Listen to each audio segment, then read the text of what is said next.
let's get started, ladies and gentlemen, and welcome everybody to this session, this collaborative ASCILITE TurnItIn session focused on designing assessment to deter student misconduct and contract cheating.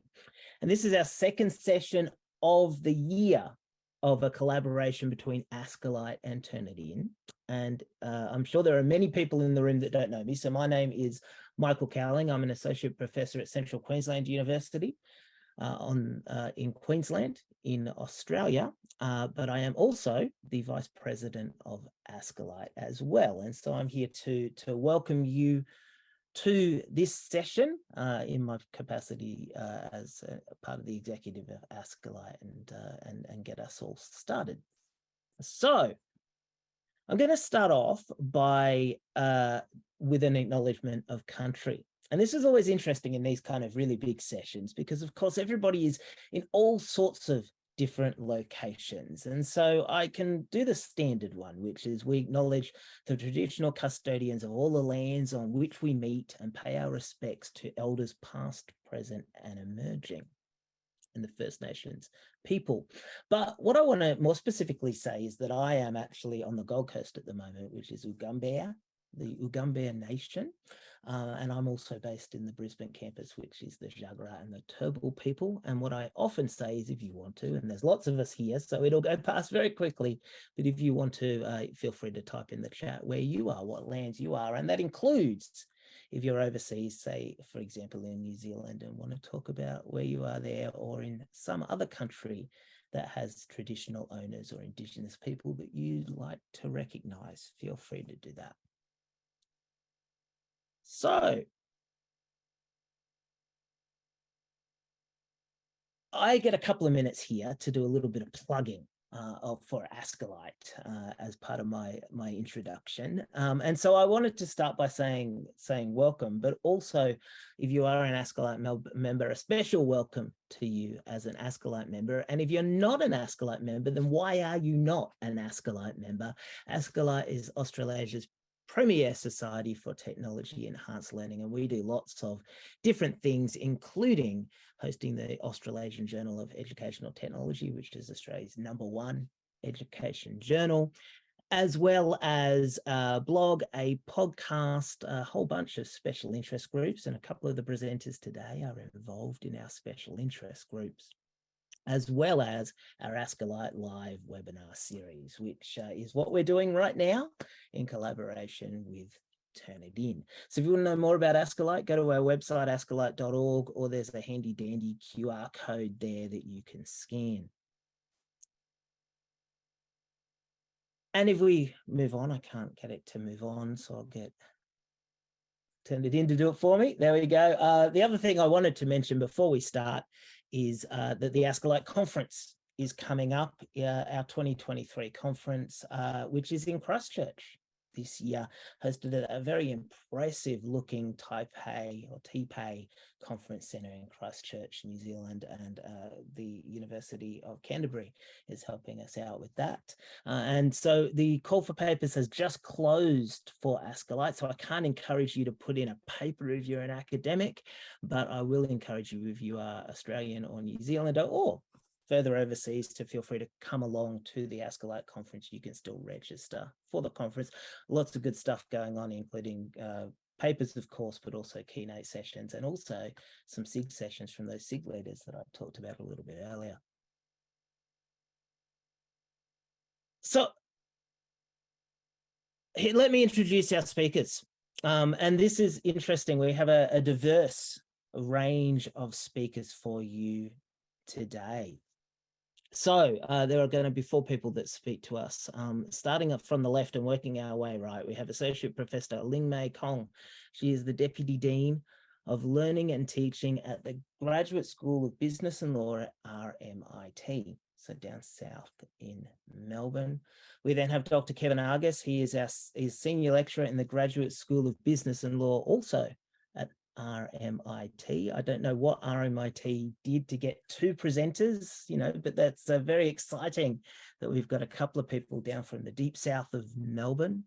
Moving our way a little bit further north, we have Danielle Logan-Fleming from who is a learning and teaching consultant in the Arts, Education and Law group at Griffith University. I heard, Danielle, that's kind of what you guys call learning designers, learning and teaching consultants. Very fancy name, I love it. And then finally, heading back down south again to Monash University, we have Dr. Jessica Leung, who's a lecturer in business analytics at Monash University. But I think also involved with Sydney University as well. So we have a good spread of East Coast people from Queensland, from Sydney and from Melbourne.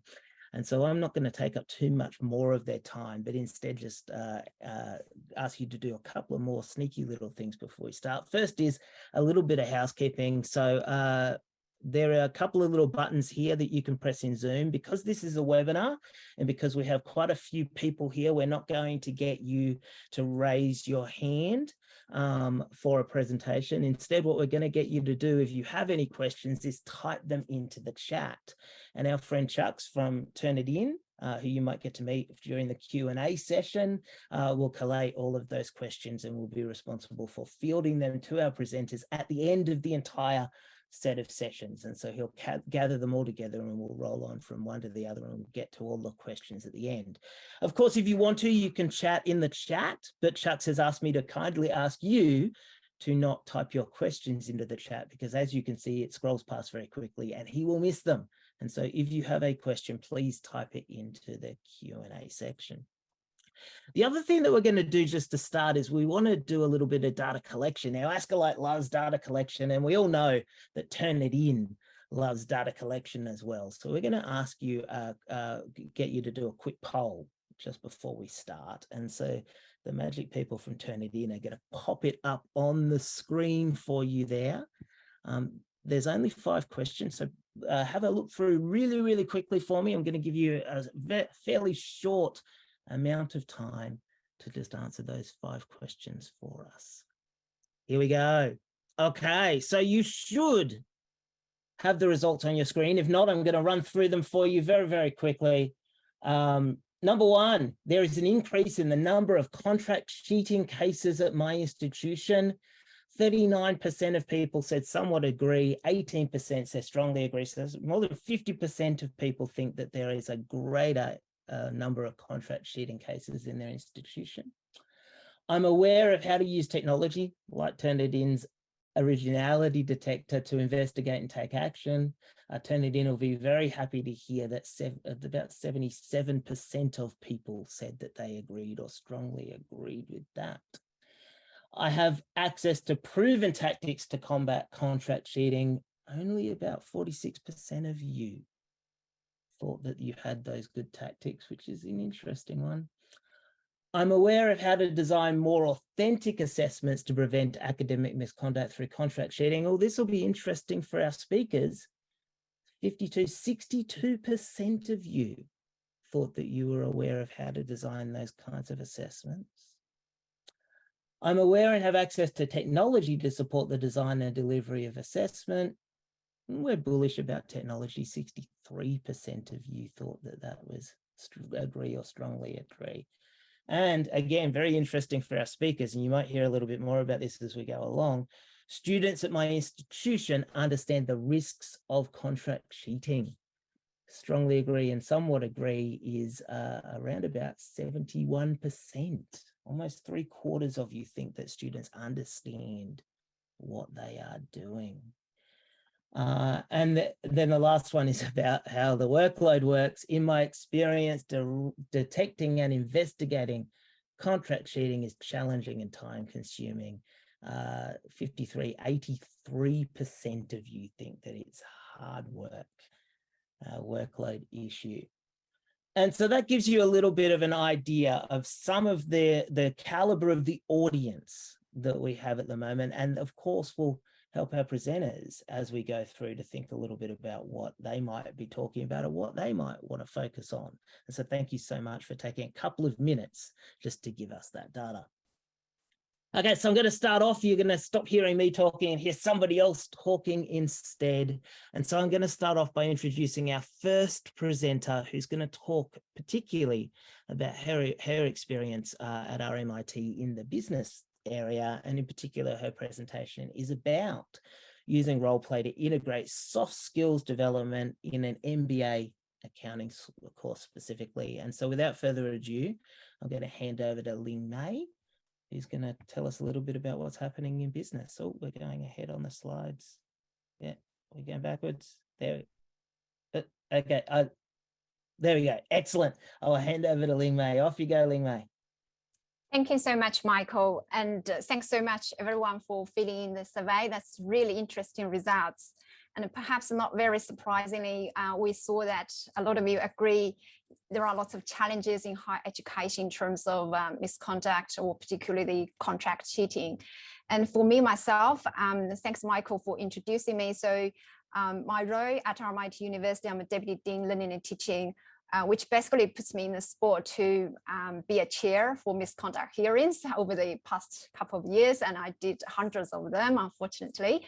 In some cases, because there's a large group of students who did that. I think when I was doing that kind of chairing role, that's might be the least enjoyable, job I was doing in my position. So that prompts me to reflect on what kind of things I think very meaningful. Today we talk about the strategies or tactics we can deter or prevent them from happening. So I'm going to share with you a role play authentic assessment, and particularly to integrate soft skills development in the MBA accounting course. And I will share you where it comes from and why it's relevant to academic integrity as well.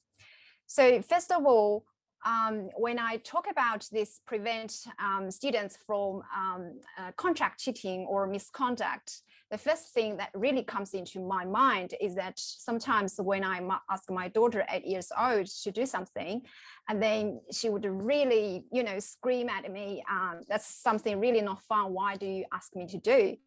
And in some cases, I think misconduct and contract cheating, there's definitely behavioral problem of the students. And very importantly, they disengage. They even ask someone else to pretend to be them and do an assessment that's really unbelievable in some way.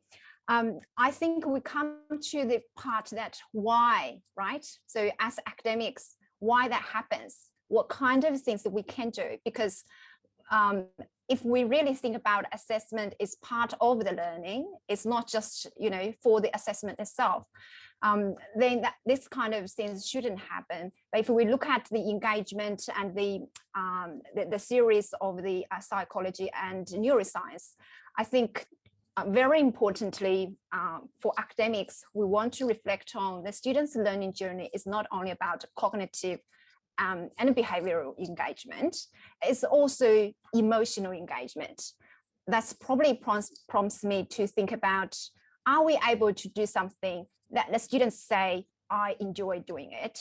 It's a pleasure for me to do the assessment. That might be my utopia. So I have a quote here from COPE Experiential Learning 2015, which says, learning is a process of entering into the experience of this kind of pleasure.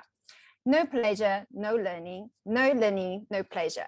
That's my utopia. I think in that case, we wouldn't have any case of contract cheating, certainly, and also maybe minimize the misconduct cases.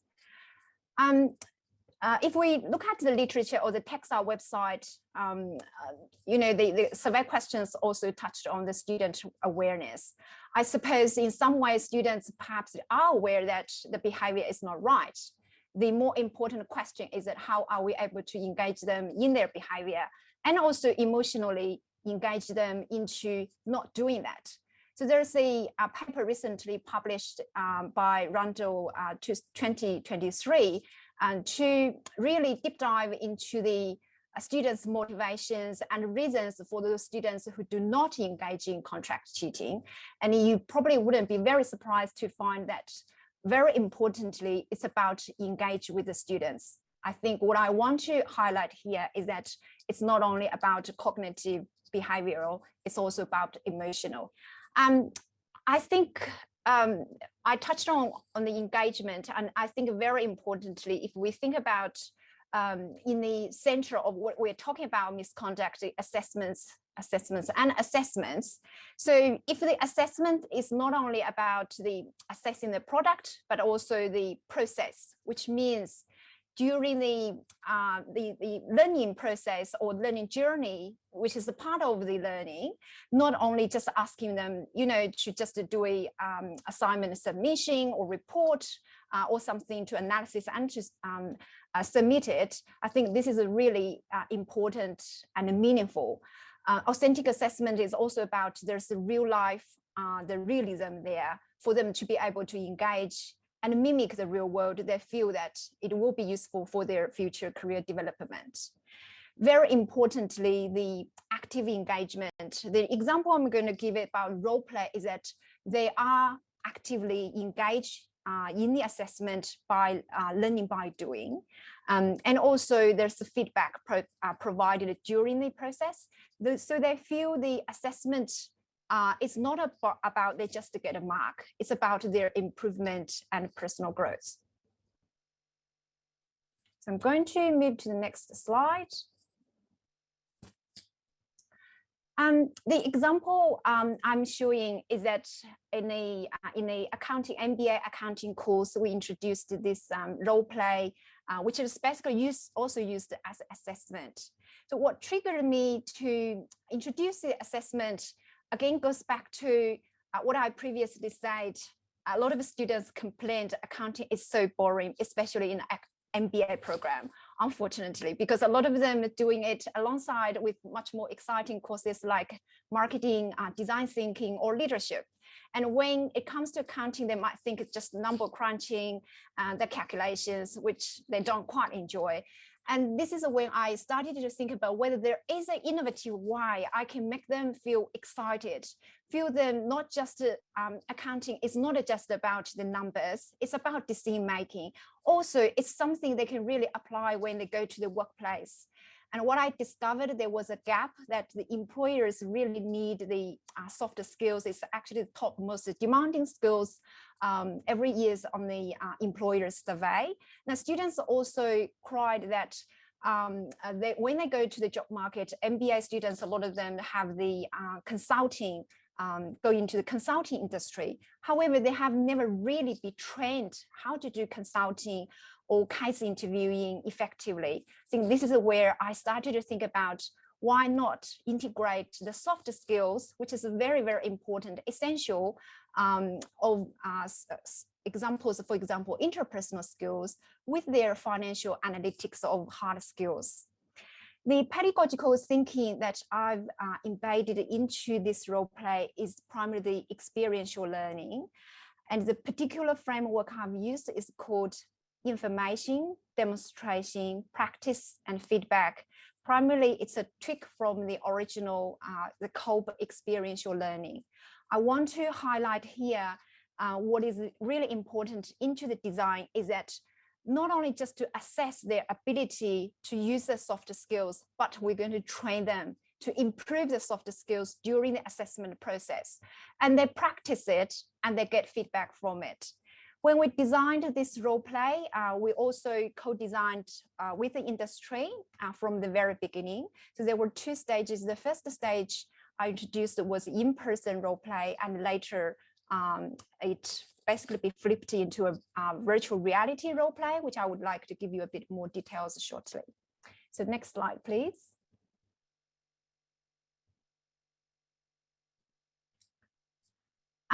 This is a picture, some pictures I'm sharing with you when I was in the in-person role play stage. So I introduced it in 2018, but the preparation process actually took about 1 year.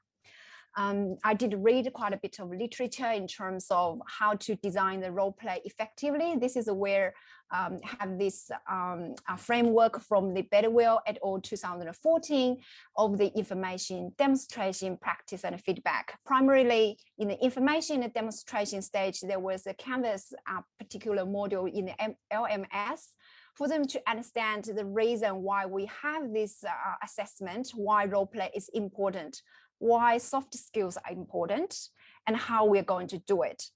And within the canvas, we also had the demonstration videos. We shot videos with using our own academics or industry people. We also had the real, the case interviews from the consulting firms in the demonstration. And the practice, which is the core part of the role play itself, feedback, the feedback from industry. As you can see from the pictures, we had industry people, the senior executives from banks or consulting firms, give students feedback during the role play process. Next slide, please.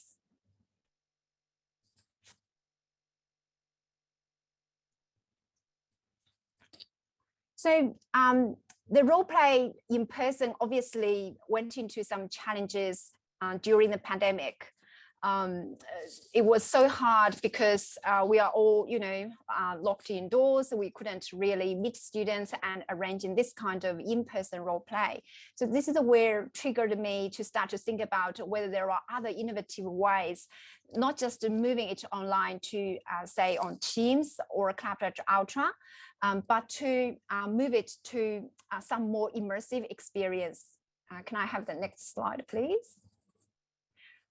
I think that prompted me to have this idea of using virtual reality, and students are put into this, we have arranged the VR lab, or they can do it from the streaming or have their own headset, and they immerse themselves into the role play, and you would be really surprised that what the feedback from them is saying when they put this headset on, they're almost thinking about they are talking in person, just like what's in the in-person role play, just the other side of the table.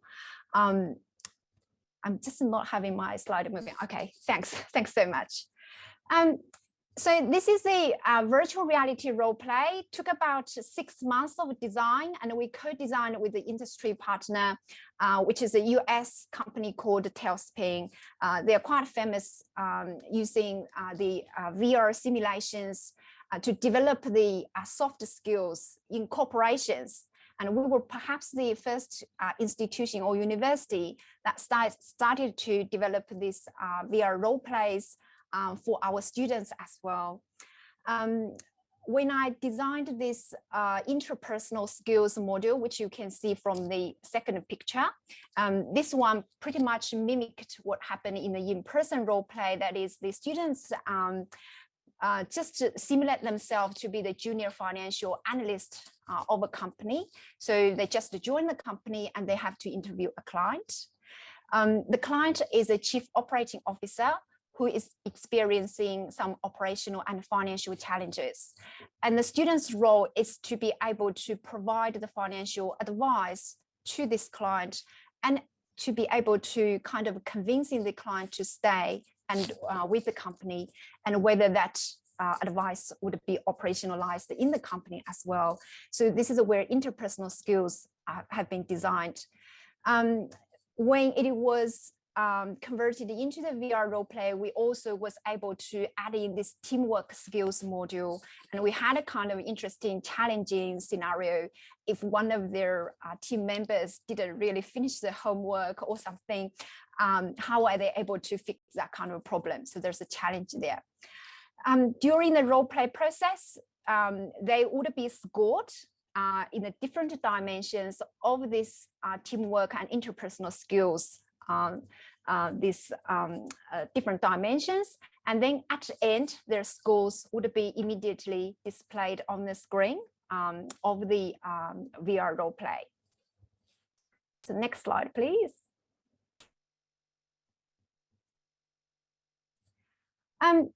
In terms of interpersonal skills itself, you probably remember I used this IDPF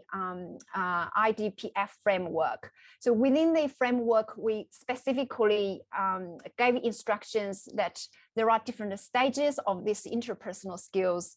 And the core part of it is that there's active listening, there's empathy, there's giving persuasive advice, there's negotiation, and very importantly, for this kind of skills, in fact, in the traditional kind of assessment, it's very hard to be blending. And imagine, students are doing the role play. It's also extremely hard for them to cheat because they have to be physically there and engaged. So this is a process.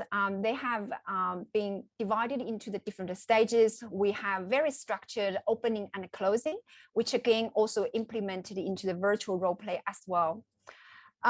Very important part of this assessment design is that students are asked to write a reflection on their experience. What are their growths from the role play, particularly in relation to the interpersonal skills development? And we got very positive feedback from students, luckily. I think they really appreciate it, and they think that the role play can almost really stimulate themselves to apply the skills they've just learned to their workplace if they're working, or they definitely want to implement in their future career. Next slide, please. You might want to ask this question, why virtual reality? So I wrote a piece for the AACSB last year. So you can see here, I mentioned virtual reality offers a rich, immersive, versatile platform to help students significantly enhance their interpersonal skills. I think one big challenge is when we were doing in person or on Teams, is that there were a lot of logistics in arranging students to meet with the industry clients, or when the class group really grows to say more than 100 or 200, it's not almost impossible to scale up. So virtual reality offered a solution for us to be able to do it in a not only immersive and a rich experience, but also the scalable way for us to be able to implement this kind of role play, and also getting instant feedback. The other beautiful thing about VR is that a lot of them, interestingly, when they're doing the in-person role play, sometimes they've said something to the client, and all of a sudden they realize they shouldn't have done that. You will be amazed to see this aha moment and said, oh, I did that wrong. Can I do it again? And in the VR, they actually, they are able to come back and do it again. And we saw a lot of students did try, even 4 or 5 times. They just want to figure out, how can I improve? Next slide, please. So I just want to sum up about the benefits and really evidencing what kind of impact that has generated from this assessment. So I submitted an AIUT Citation Award in 2012 and 22, and luckily I got the award. I think that had a ceremony in Monash University earlier this year. If I summarize like what kind of evidence I put there, which is currently on the AIUT website, is that improved student satisfaction. You absolutely see that the student satisfaction score in the course improved over the years, and there's a really big spike compared with previously how it was conducted. And very importantly, there was very minimum, if there's any misconduct cases in this particular course. And obviously in this particular one, we never had anyone. They absolutely enjoyed it. Some of them during the VR process, the lab, they want to come back again. They book a session of 20 minutes and say, can I come back again, another session? The other thing, I think, we designed a survey, a self-evaluation survey prior to the role play and after the role play. Also, we published a article in the accounting education, which is basically ABDCA journal last year as well. So the survey showed that the post role play, the interpersonal skills improved significantly compared with the pre-role play interpersonal skills, which we were really glad to see, because that's really very important for the student development and growth. Ultimately, what I would like to summarize here is that if you're thinking about preventing students from engaging, from misconduct behavior, this is obviously one of the very good strategies to have the role play, learning by doing, engaging, and also reflecting on their practice, because it offers students the self-efficacy. It motivates them to learn. They really enjoy it. They feel learning is fun and pleasure. And in terms of VR itself, it is also scalable, immersive, and versatile. So can I move to the next slide, please? There is a little video I put in there. I perhaps can put in chat if you're interested in to see the real students' feedback, which is very interesting. We just shot live during the VR role play process. If you're interested in adopt this role play, there are some easy steps which I've put here. I recommend that you identify an assessment or activity that suits your course that you can adopt the role play.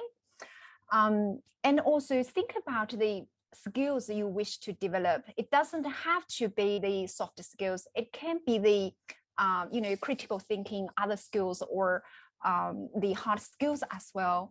But I would strongly recommend for the role play to use this framework, which is called information, demonstration, practice, and feedback.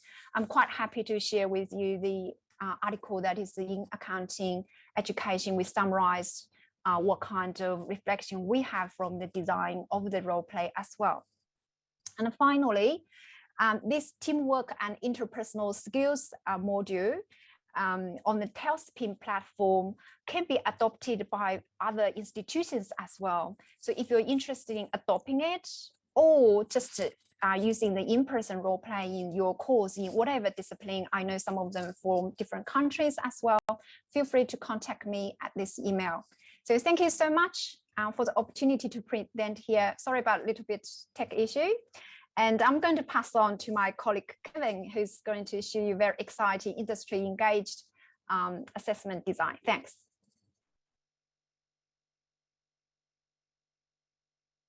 Thank you very much, Ling Mei, and a pleasure to be here. And as Ling Mei mentioned, I mean, one thing I picked up was assessment, ideally as a part of learning rather than assessing merely the theory and concepts and frameworks that we share with our students. So my background is originally from industry, moving into academia after my PhD. And it made sense for me, who is a marketing academic, the program director of the MBA program, but teaching marketing within the executive MBA, which is very much, as you'd be aware, a very experienced postgraduate cohort. And also we have a much larger cohort in the MBA, which consists of a significant portion of international students. So one thing I would say is I'm quite excited that ChatGTP in many ways provides an opportunity, and it's a real opportunity to ensure that what we do is we start then designing away from really just sense checking people's ability to have great language skills, and more about their ability to have quality analysis that's rigorous and critical thinking and all that goes with that. So what I'm going to share with you is an approach that I've taken. It addresses the challenge, I guess, a challenge that we have as academics, in that we need to teach, we need to engage in research, and we also, particularly in postgraduate programs, but even more so today also in undergraduate programs, is very much look at the practice or work-related outcomes for our students. So this approach of the teaching research practice nexus is one that really informs my approach. So if we could move to the next slide. Thank you. So when we look at authentic assessment, it has the potential to empower students to do their best original work. And if you move on to the next slide, and we look at really that, who the stakeholders here are with an industry project, you've got industry who for it to be meaningful and impactful and to have deep engagement need to have a value proposition that suits their agenda. What are they looking for? Well, in a postgraduate program, they're really looking for some free consulting services, but they really want to invest their time around problems that they often don't have the time to challenge and resolve. And that's the feedback we get from our industry partners. For us as academics, it's a chance to co-design really interesting teaching, have impact in a teaching space, but also to create relationships with industry that have potential for research, ongoing research opportunities. And that's a really important one. For students, if they're going to engage and really apply themselves, they need to feel that this is actually assisting them in their long-term age and long-term aims. And what we find with our students is in completing a complex problem for business and getting feedback, that's all well and good, but how does this link to long-term job prospects? So we join the dots in terms of that broader journey. And one example I'm going to share with you is an industry collaboration where we won an industry award. The students were part of that. The industry partners recognize that. And we make sure each semester we get written feedback from our industry partners, acknowledging the students' contribution, and do some co-marketing of that through LinkedIn. So sharing to networks the value and the impact that these project outcomes and impact have. Some industry partners will invite students who they nominate with their projects to come along in-house and then present to a broader cohort. So it's really part of that broader journey. And what we're finding is some of our partners are then coming back to us and saying, hey, you know, we're looking at recruitment and we'd like to, you know, for you to nominate some students for that opportunity. So it's really about, in that sense, having the value proposition right in terms of the partnerships. If we move to the next slide. So the teaching research nexus has certainly been around for a while. And, you know, we're, as academics, that's what we tend to do. We take research from our own domain and other domains that we're familiar with, that we may be teaching into, and we use, you know, those research findings into the teaching. That's certainly been around for a while. I think the ideal is where you can marry that research into teaching so that it has some relevance and some ongoing dimension. And if we move to the next slide, I think that's really where, you know, there's a bit of a gap, if you like, in terms of the sorry, I'm on a different slide here. So the history of the teaching research nexus is one that's interesting. And what Snyder has found in his evaluation is that when you look at the topic that is prominent today, which is around sustainability, around social, environmental, and governance issues, certainly incredibly prominent. We find our industry advisory board across all industries have said that's the number one thing concerning them. And one of the number one inquiries we get from students joining our program is, do you address sustainability? So all of the projects that we have into the will, in the marketing course that I oversee, into a design thinking course I oversee, and into a business consulting course that I sometimes oversee, they all have that dimension of social and or environmental problem solving in terms of part of a broader business or marketing problem. So why is that of interest? We know that a younger generation, Gen Z and millennials, really know that that's of great existential concern for them. That's where there's enormous growth and change in terms of industry.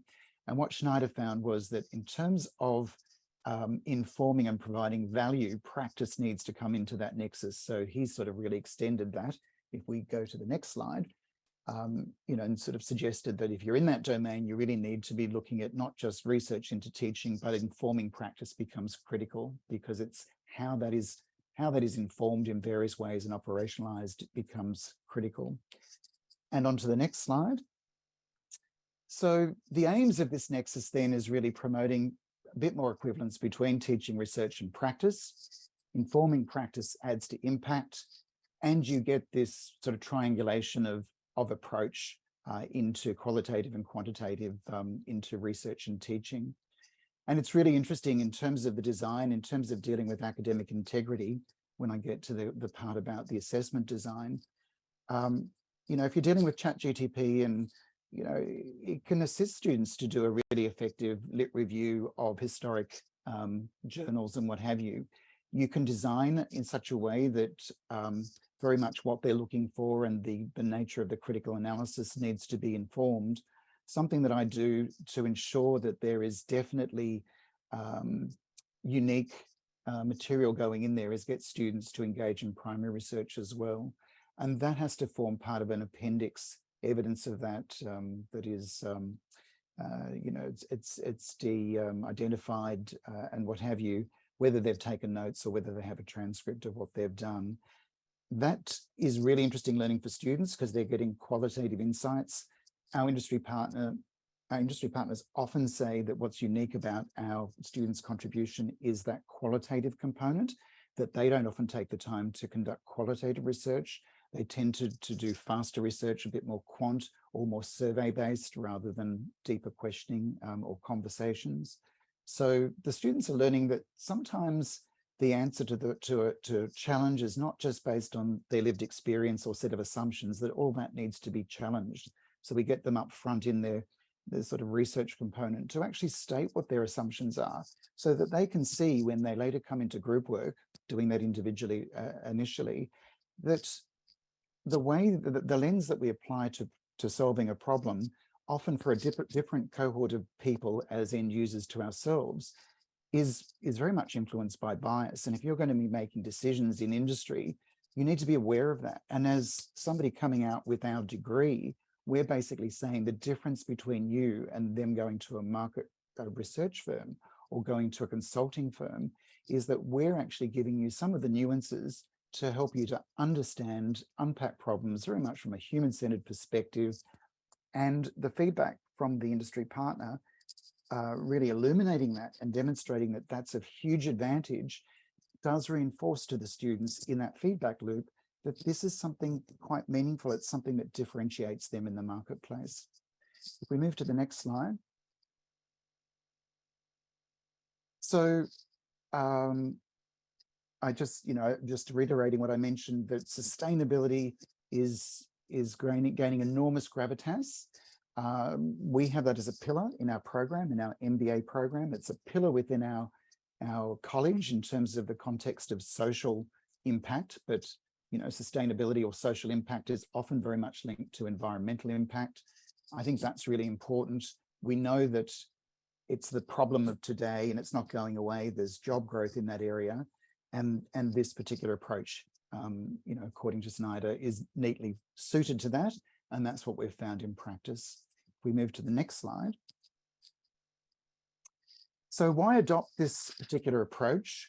Now, I guess I've been adopting industry into the classroom for years. And one of the challenges of academics has always been that scenario. Well, yes, that means I do extra work because I've got to manage those relationships. I've got to, build those relationships. Then I've got to go and co-create something compared to using an existing written case study.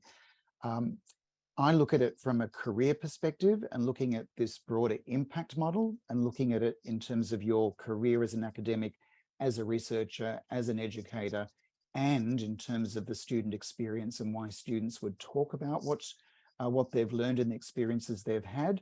Often post-graduation, I talk to alumni or recently graduated students, and they say, the real highlights of the program were often those things that are immersive, like what Ling Mei talked about in her program, in terms of using technology, or real-life projects where they did something that was quite unique.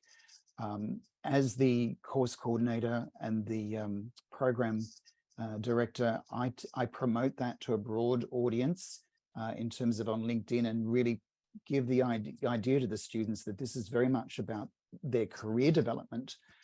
So it's sort of, we're walking the talk all the time. They're seeing that this is leading to better quality internships that they might get nominated to, etc. So it has really good outcomes for them. So the whole thing about alignment with stakeholder objectives becomes really clear. If we're going to approach industry, we can't do it just through an academics lens. We must look at it in terms of the total value proposition, but align, co-create around things that matter to the particular program, whatever it is, in our case, sustainable value propositions. Academic integrity is much better managed by design. As I say, I love ChatGPT. I use it myself. It's the end of, I think it's the end of writer's block. You can throw ideas around, see you've got a friend if nobody else is available to communicate with. But what it just means is we then refine our assessments so that we're not assessing people's ability to write perfect English, We're not assessing people's ability just to regurgitate knowledge. It's what they do with it, how they action it, how they create something. And you can see other things there about, collaboration, publication, and the various stakeholders get great value. If we go to the next slide. Okay, so the award-winning project was really one between a number of partners. So we had an alumni working with Apricot Consulting as the CEO, an executive MBA alumni. He was already working on a shared valued partnership with Transurban, billion-dollar company, Oricon, international design engineer, AbilityWorks, they're a social enterprise who have manufacturing set up for disability workers and other minority folk. And then we came in as the other partner. So I sat in on that particular partnership and invested time. But if we go to the next slide, so we end up winning an award for that. We won Social Traders Social Procurement Partnership of the Year award because it fits within a government regime of social procurement. And our students worked on a project to provide value to AbilityWorks, and that was then put forward to that particular shared value partnership to their executive. It then went through a design sprint with Oricon staff. Our students' recommendations, in terms of the best recommendations they had for AbilityWorks, are now in action. So I've constantly gone out to the students and said, you were part of this. It was your design solution that has transformed the way AbilityWorks has set up its business model from being just a manufacturing workshop for people with disability to be a human-centered design consultancy within construction sector, where there are much better margins so they can earn more money and have really rewarding influence in the design of infrastructure that affects people with various disabilities. I got together with colleagues who were all of a sudden interested. So Vice Chancellor's Research Fellow and another postgrad research fellow, all of a sudden interested in collaborating with you because you've got a project that you can go together on a grant with. So, that's very useful from a career perspective. And we've conducted research and we've currently published at various conferences, and we're in the process of developing a paper together. We can go to the next slide. So, basically, again, the three teaching, research, and practice outcomes, there's synergy there. Just given time, I might just go to the next slide. And yes, we won the award. And as I said, that was huge because it provided external validation in a way that these things are having impact and can have significant impact that then helps the industry partner further. So AbilityWorks get the most value out of that because it gives them prominence, and that's social impact, which is huge. But as I said, for our students, postgrad students looking to add to their CV, you don't need necessarily to have had an internship to have worked on a project that you can add to your CV. So that's what we're encouraging our students. So there's a real sense of invested value, enormous sort of contribution, therefore, within just the learning context. And the next slide. So if we look at work integrated learning, so students are working on real-based challenges. The industry partner, they provide, I do a video interview and unpack a written brief with the industry partner. Industry partner then holds a live virtual or comes to class. It can be either way with the students' feedback once they've started to do some investigation. When we get to the end of it and they do a pitch and then present their report, the pitch is done in a video format. And this was a great learning during COVID, that if you get them to create a video, it's very much them and it has a life. And so when we have the feedback session from industry, they've shared that around because some of these videos are great. And we, for example, work with Red Cross Lifeblood, and we're working on a team of 3, and we had 11 people and very high sort of scientists and leaders within the organization who'd had this shared and were so excited they wanted to attend the feedback session. And we had people quite emotional from their perspective in terms of the quality of the insights, and some of the student groups had follow-up from that particular client and other clients we've worked with. So it's really about it's practice-based. It's beyond, I guess, what once upon a time I used to do with Harvard business cases. You know, you'd use a case, you'd unpack it, but you weren't having really any impact. This is about connecting it to the student end game, which is improving their career prospects. And just one more slide, I think we've got. We'll jump to the next one, actually. This sort of shows what the assessments are. Well, actually, no, we'll go back to the previous one, sorry, because it's a bit more readable. Okay, so the three assessments are the market research project, which is individual, is set up so that they need to have some unique content that they couldn't manufacture because it's about the issue. And then they have to show a process of analysis, critical analysis that leads to thematic analysis and reframing a problem. So that is quite unique. The pitch, as I said, is done in a video format. They're all present. You can see, you could potentially, if you so chose, differentiate between their performance, but that's not something I'm doing in that instance. And the final piece is then taking those learnings and coming up with a personal branding action plan, which is one of the pieces of assessment that I get the most post-course feedback on, because it's time for students to actually apply this research analysis reflection on themselves, to look at themselves as a brand and what they can specifically do to improve on their soft skills and potentially hard skills moving forward. And that's had some really great stories we've been able to share where people have been able to acquire employment or improve employment prospects based on using that particular assessment. So this is very much about impactful assessment that's linked to employment outcomes. And thank you very much. That's it from me.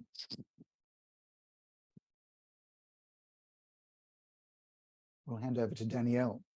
Yes, we're going to hand over to Danielle. Take it away, Danielle. Thank you very much. I'm hoping I've now got access to move the slides along. Just as I start, I just want to let you know I've got quite a number of QR codes through my presentation. So if you have a device handy, you'll be able to open them. But don't worry, I will throw the links to them in the chat afterwards as well.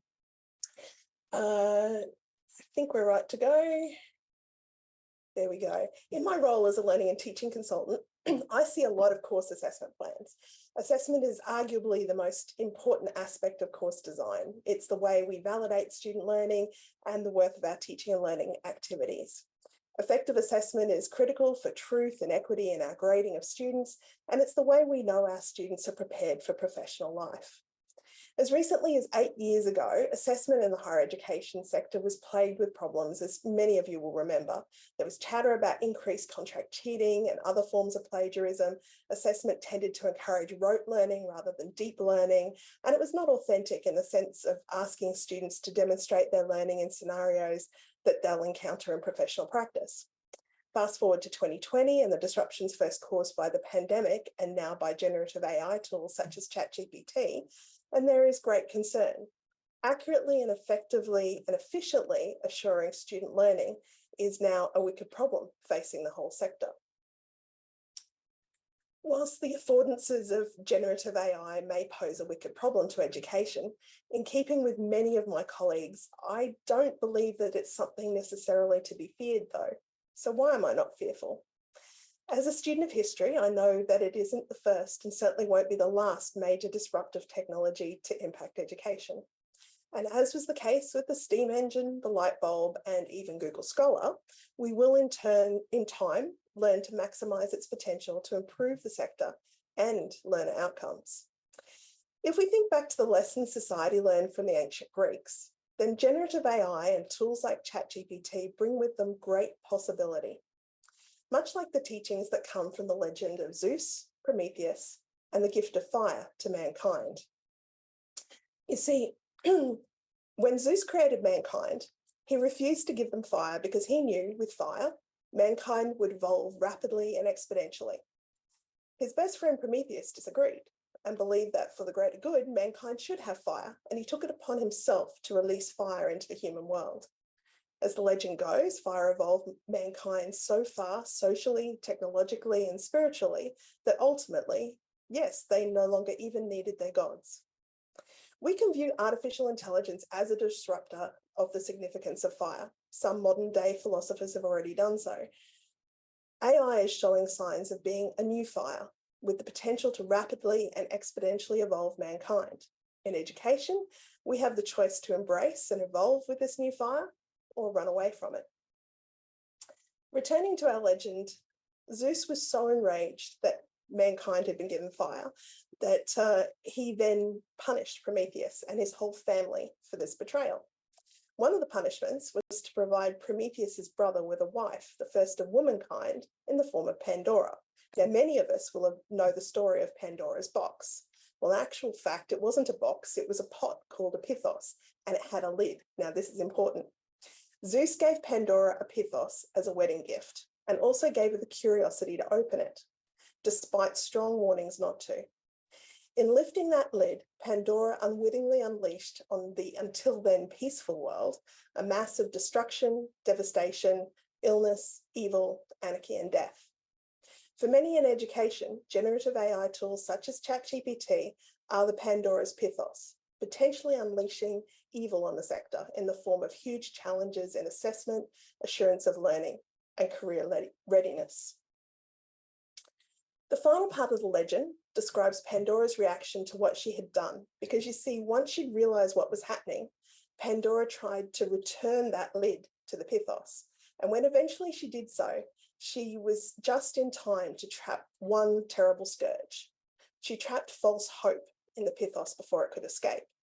In trapping false hope under the lid, she separated hope from evil before it could escape. And in time, it was as though hope took on a new character and eventually became good hope. Looking for and holding on to good hope in challenging times is the message of this analogy for us today. Just like Pandora, our agile response and lively discussions like today around generative AI and assessment and ChatGPT have enabled us to keep a hold of hope that this new disruption will ultimately evolve our practice and the world of work in a positive and more efficient and effective direction.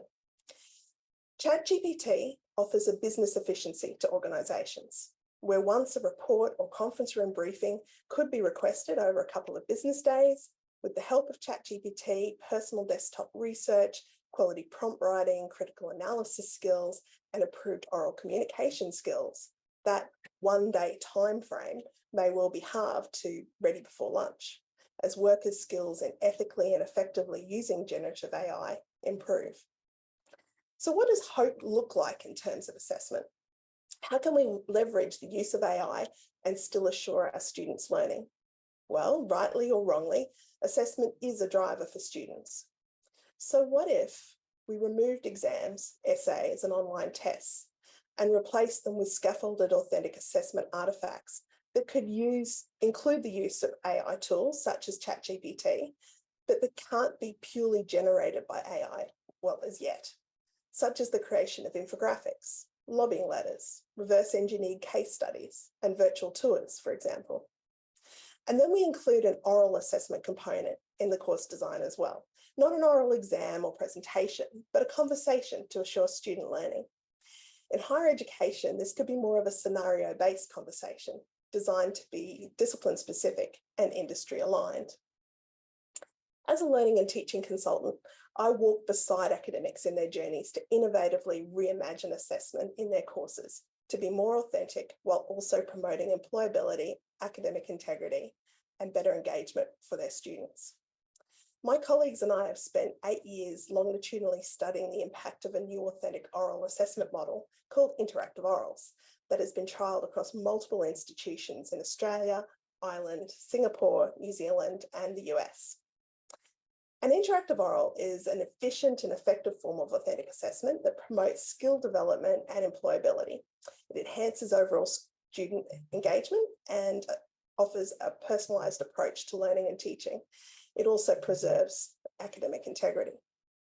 Now, interactive orals are an unscripted verbal exchange between a student and a marker, which draws upon the student's understanding of course concepts, allowing them to extend and synthesize their knowledge and skills in a setting that is authentic to an industry scenario. They can be designed within any discipline, from business to engineering, medicine to the performing arts.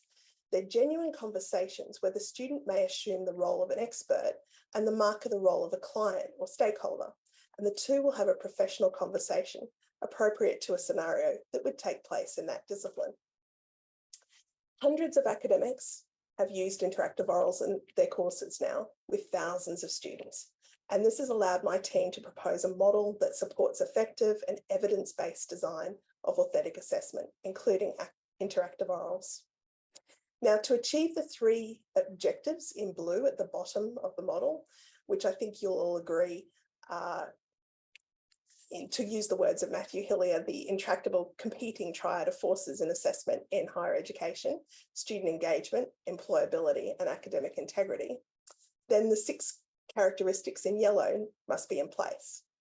Scaffolding of all the assessments in the course, one building on the other, and support resources for those assessments, including examples, mock interviews, and practice alongside the rubrics, are essential tools for helping the students to see the scope of the assessment, to add clarity and support engagement and integrity in the learning process during their study.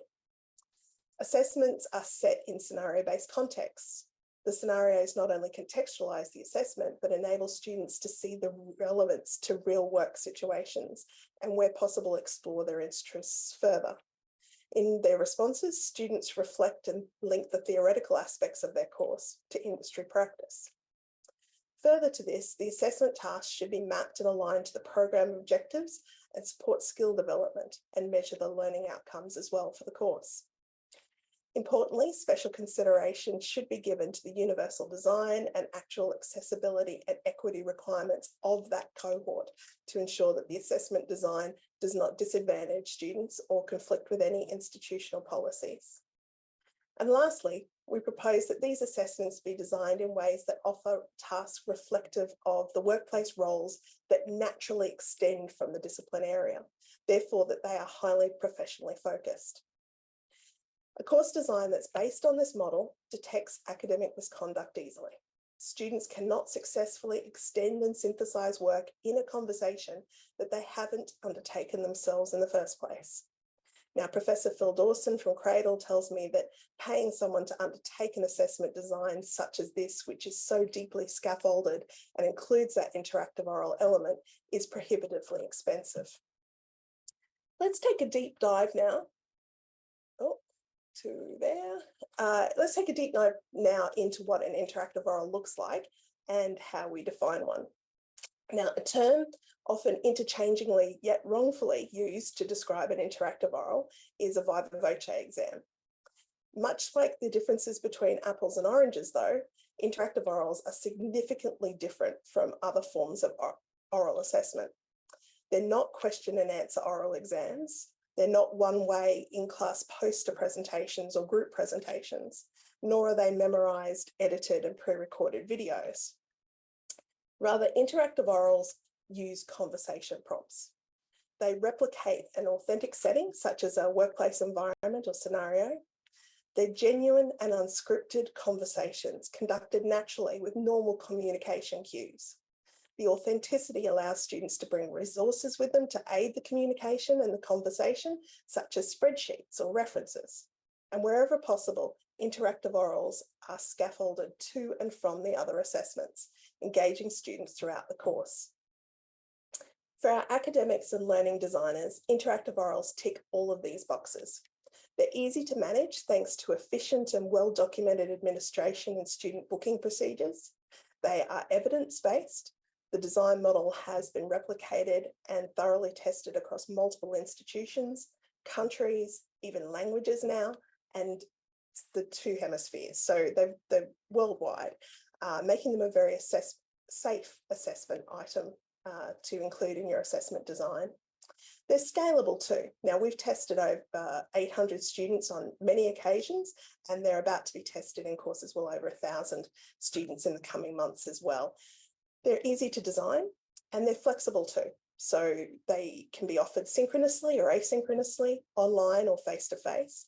They're considered to be invigilated when they're synchronous, and they're engaging for both students and for assessors. In fact, I've had assessors, or all my assessors, tell me they've never enjoyed marking as much as when they're conducting their interactive oral conversations.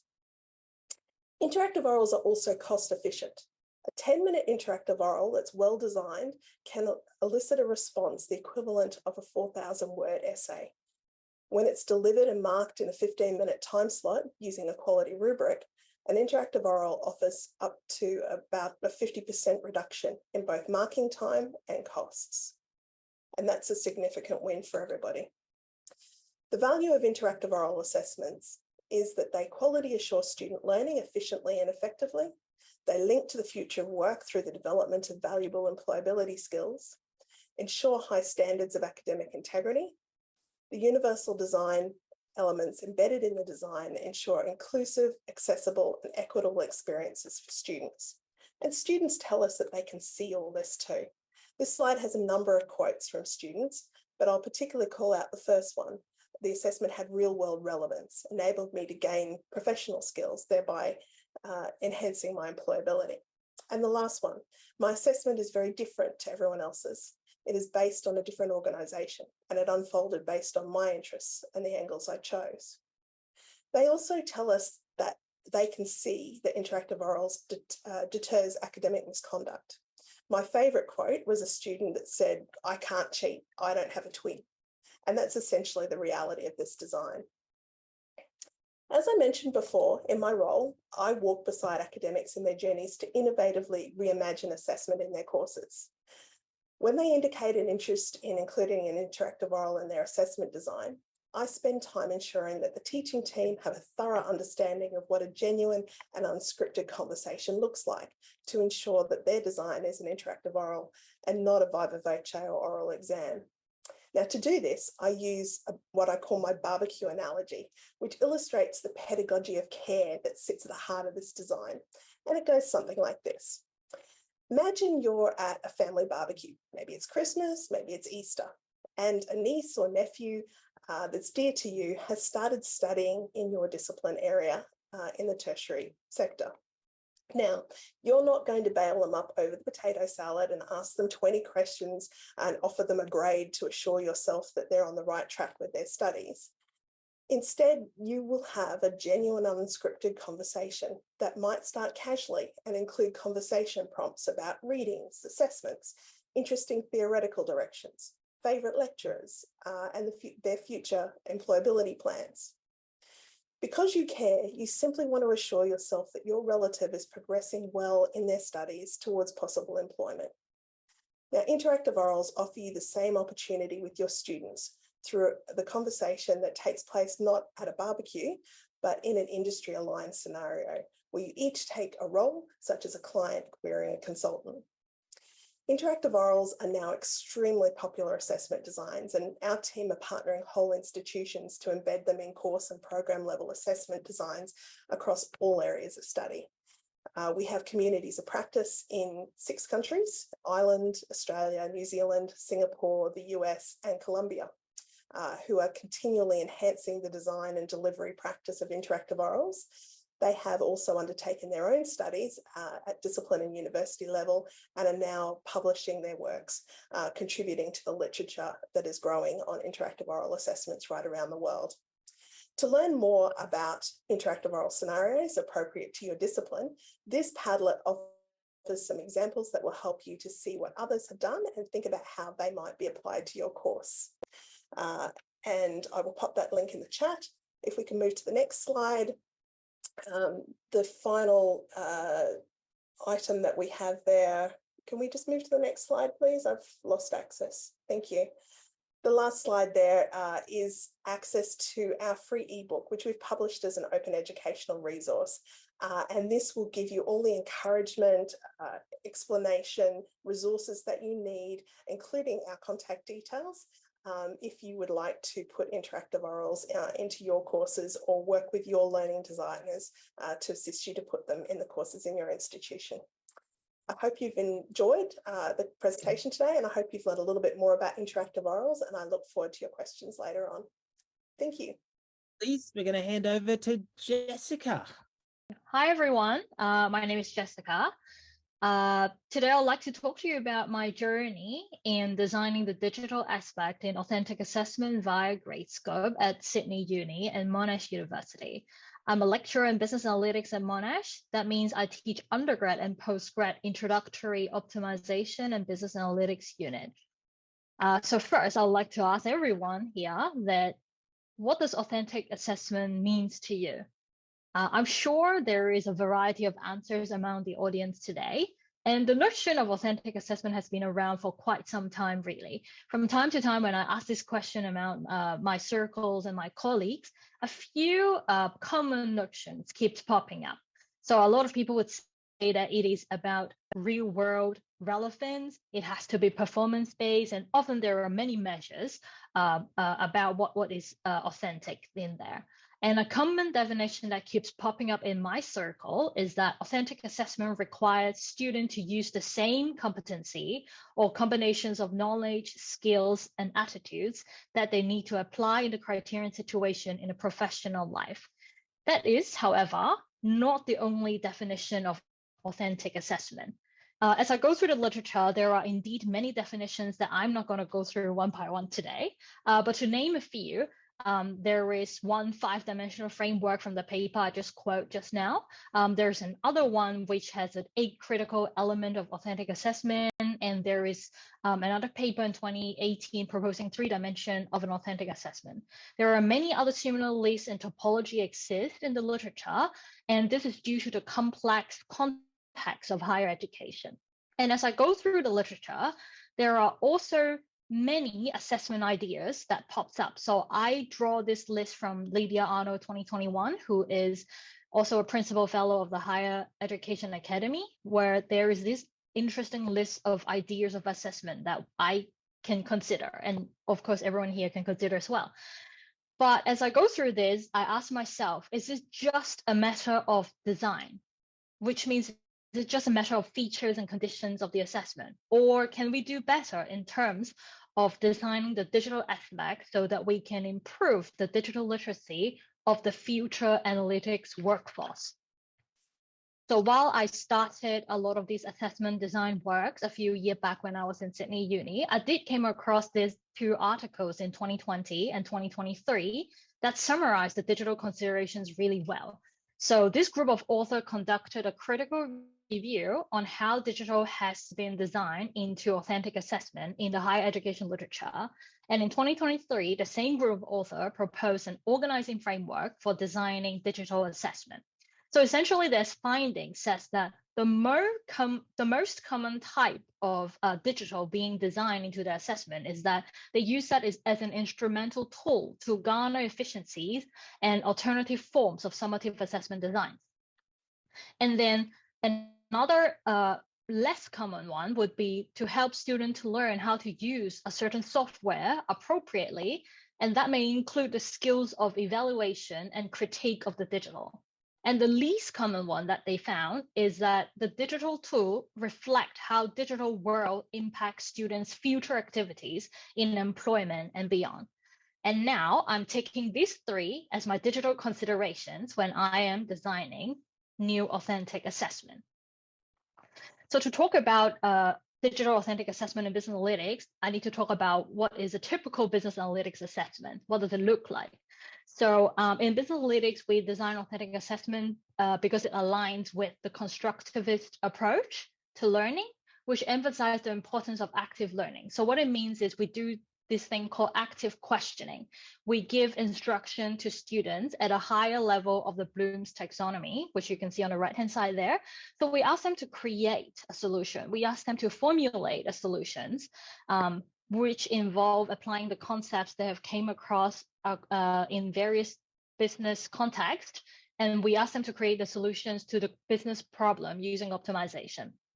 So a typical day in my class would be given a business scenario and this data set, they're required to process the data using programming language of their choice. For us in my unit, it's going to be R or Python.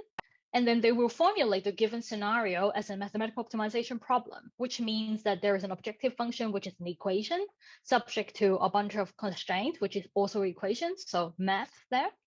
And then they need to explain their choice. Why do they formulate that equations in that particular way? So they write a few sentences or a paragraph to describe that. And then they need to solve the optimization problem using R or Python. And finally, once they got the numbers from the program, they need to interpret the results. They need to interpret the numbers and make a conclusion about it. So as you can see in this process, there are really two parts of the assessment. The first one would be a written component, which would be the mathematics and the words. And the second part will be a coding component, which is R or Python code in my case. So that will be a complete picture of what my assessment looks like. And my digital consideration is the following. So through the lens of the two paper that I just introduced, I need a tool to give task level feedback to the written and coding component in an efficient way. I use task level feedback because it is the most powerful feedback, especially in an analytics field. And I need a tool to do that efficiently because sometimes the cohort size can be really big and I have really limited resources. And I need the tool that allows my student to learn how to use R or Python. And because of that different choice of programming language that they use, they will have different choice of data and different choice of coding structure. And I need a flexible tool that allows me to assess these elements. And finally, which is the least common one, is that I need to assess the digitally mediated creativity in the mathematical modeling and the coding, which involves looking into package documentation, looking up Google search engine, using generative AI and online forum. Because in real life, analysts also look things up as well as they go. So when they write a piece of code and they see an error message, what they're going to do is they're going to look at the documentation, they're going to search it and see if anyone asked that on Stack Overflow before, or if they need to start a new project, they're going to ask ChatGPT to, oh, I need to write this thing that does this thing. Can you start a coding framework for me? And then they adjust it from there. So I think all of these are very authentic part of the professional life, and I need a tool that is able to help them to build this professional practice and professional identity. So to give a concrete example, so I always refer to this diet problem, which is a classic examples in optimization. Given n types of food options and their cost and nutritional value in the data set, find an optimal diet that, for example, minimize the cost, or I can say minimize the fat intake, or I can say maximize the protein intake, while satisfying nutritional needs for muscle building purpose or weight loss purpose. And different students are given different scenarios with different data sets. So if you want, you can make your task unique to the student. And for illustrative purpose, the cost and nutrition value per unit of the first 6 types of food is displayed on the table on the right. In the actual application, the data set is much larger, but to get an idea of what the data looks like, it will look like bread is $2 containing 4 grams of protein, 1 gram of fat, etc. And I have an objective to say minimize the cost of the diet, and it has to have 300 calories at least, not more than 10 grams of protein, not less than 10 grams of carbohydrates, and not less than 8 grams of fat. And I can add additional constraint as I want. So I can say, oh, the diet shouldn't contain should contain at least 0.5 unit of fish and not more than 1 unit of milk. And then at the end of this description, usually the prompt would be formulate this as a linear program and solve it. So we have been using the Gradescope homework problem set since 2018.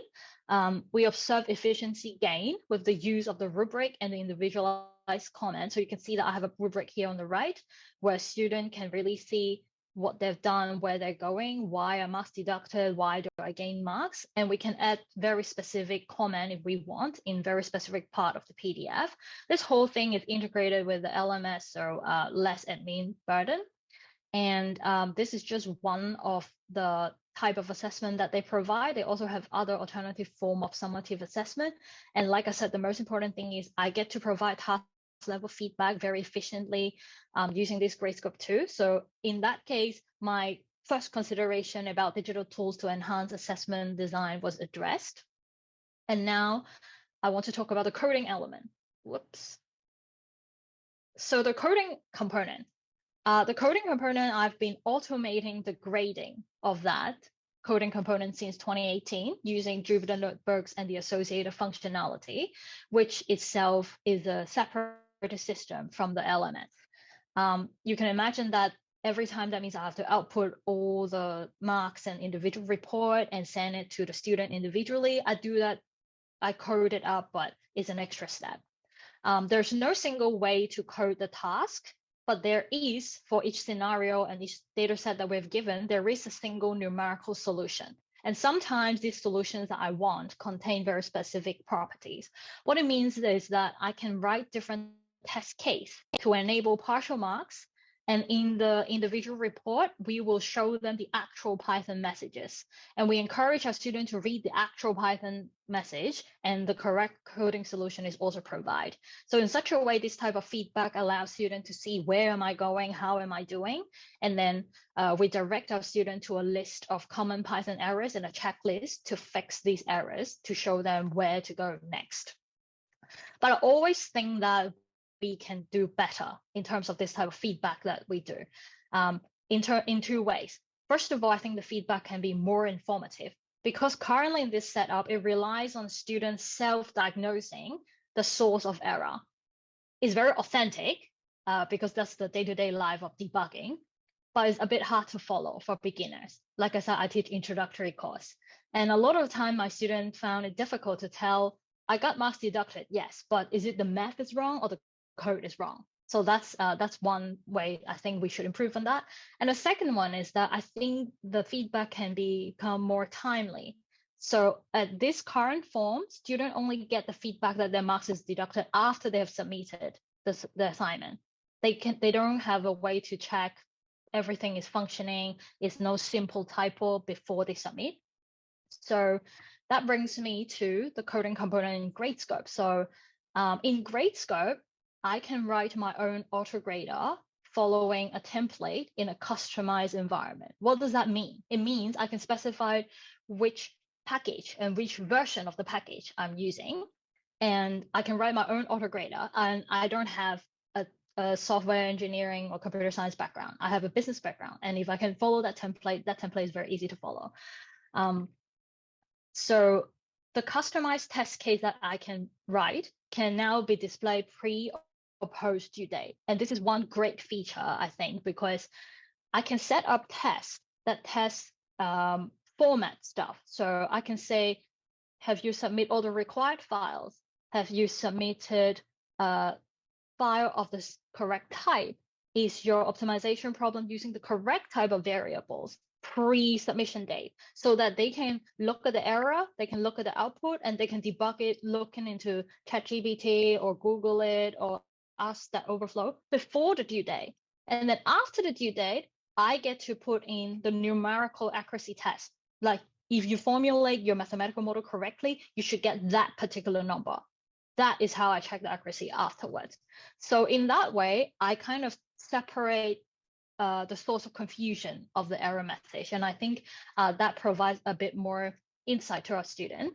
And another great thing that Gradescope support is that it supports multi-language. Like I said, in my unit, they get to choose R or Python, and I can auto-grade the R or Python code on Gradescope here. And they support a lot of other languages. It's just I use R or Python in my unit. Another thing which has a lot to do with professional identity is that students can choose to upload a single code file, or they can choose to upload a GitHub or Bitbucket repository, which is something that they can publish later on after the unit is done as a show of what they can do. And this also is also show them how to be a part of the community. So it helps them to establish the professional identity.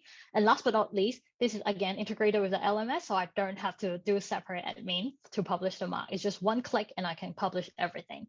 So in this case, this also satisfies my second and the third consideration of designing the digital in my authentic assessment. So to conclude, authentic assessment is not just about task design. It's important to take the digital aspect into consideration when we design them. Those three are the ones that I covered in the presentation. And for me, in my case, Gradescope programming assignment and homework problem set enable effective and efficient task level feedback while taking account into the digital authenticity. So that's all for my presentation. Here's my reference.